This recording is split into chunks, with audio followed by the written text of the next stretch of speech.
ጌቶቹ ሁለት ናቸው።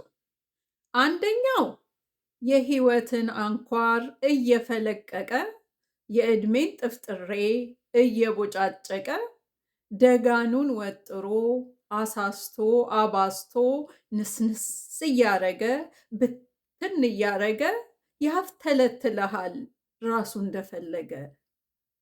ከዚያማ እየተንጠራራ ክናዱን ወጥሮ አንተው ላይ ጠብድሎ ጥሎህ ውልቅ ይላል ልቃቂት ተብሎ።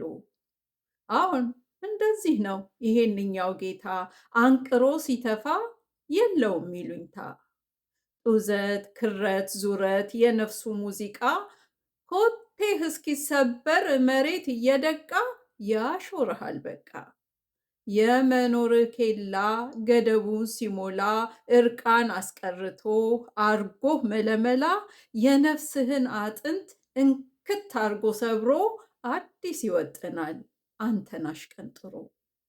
መልካሙ ጌታ ግን ፍጹም ተቃራኒ ሰላሙ የረጋ እረፉልኝ የሚል አምኖ ለተጠጋ።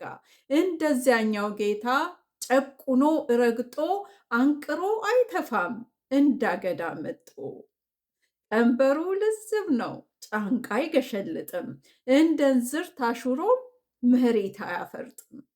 ወደ እኔ ኑ ብሎ ነፍስን ያሳርፋል፣ እንደዚያኛው ከፍቶ መቼ ያንገፈግፋል። ልብህ ኬቱ ያርፋል በላሁን ምረጣ